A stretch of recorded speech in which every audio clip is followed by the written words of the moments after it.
Packers 10, Bears 3, everybody else 0. That sucked. I mean, I hate to say it, but it did. And you know the deal. Saying that something sucks is not a take. But that game last night, that game was not good. That game sucked. We didn't all wait 7 months for a punt, pass, and kick competition without the passes or the kicks. That was just a punt competition. I mean, you thought you tuned in to see Aaron Rodgers and Mitchell Trubisky. Nope. What you got was J.K. Scott and Pat O'Donnell. Now, credit where credit's due. Those dudes can punt now.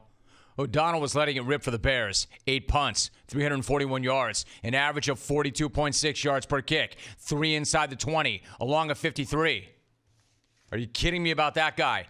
Any other night, and he is getting the much-coveted Jim Rome Punter of the Night award. Except not last night. Got a big shout-out to J.K. Scott.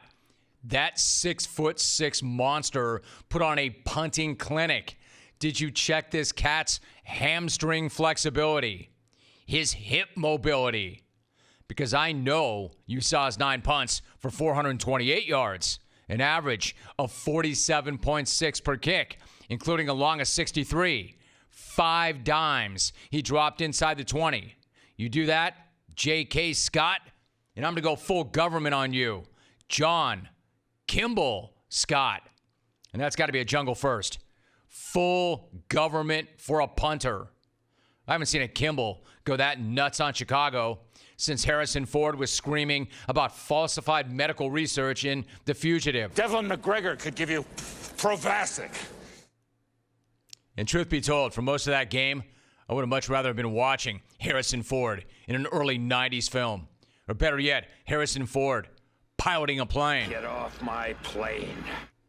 Or Harrison Ford trying to land a plane. Anywhere.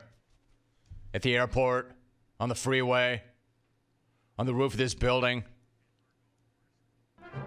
Penmar Golf Course. What I'm saying is that game was ugly. That did not look like a season-opening game between a couple of Super Bowl contenders. That looked like a game between two teams that had never played football before. Now, in fairness, a lot of that did have to do with the two defenses. Now, we knew about the Bears' defense. Everybody knew how good they were last year. And then in the first quarter, they picked up right where they left off last year. They were swarming Aaron Rodgers, and Khalil Mack once again looked unblockable.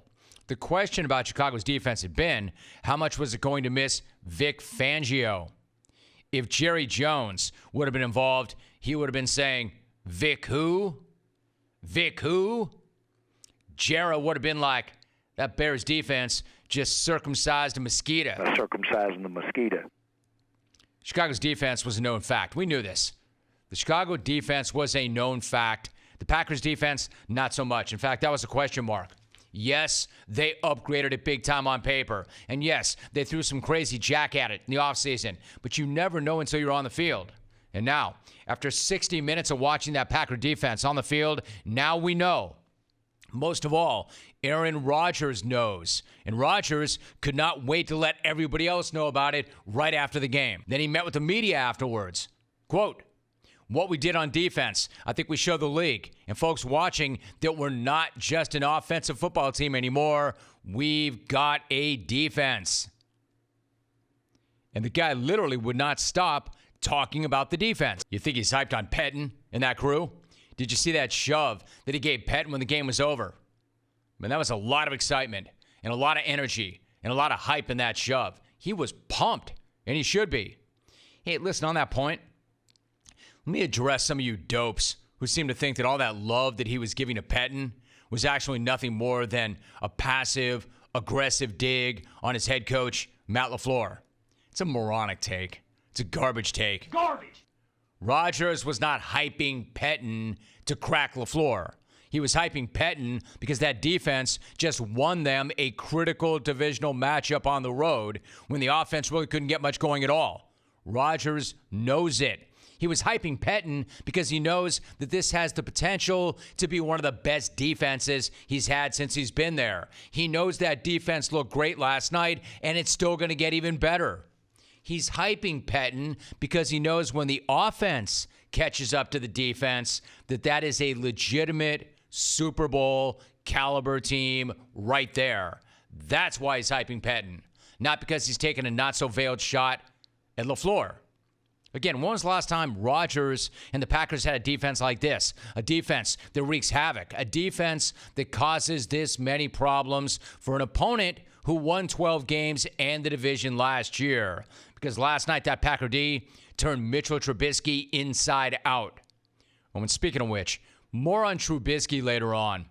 Because this dude apparently, and it's a small sample size and it's only one game, but watching last night's game, if I didn't know any better, this dude's getting worse, not better.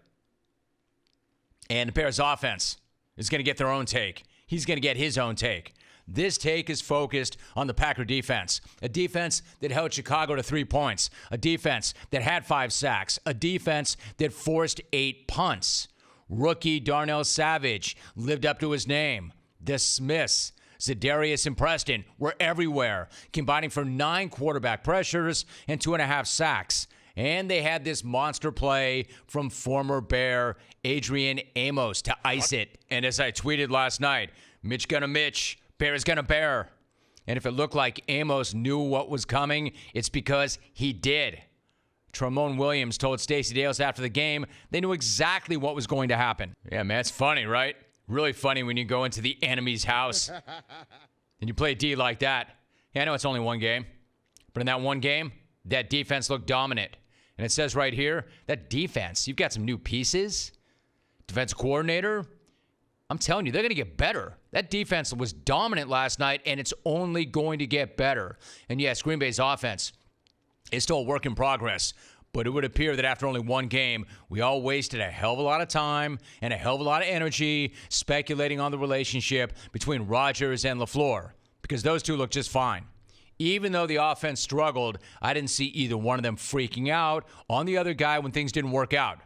Hard to get a read on it in one game against an elite defense like Chicago's, but it also says here they're going to find their rhythm. And when they do, the team is going to be good.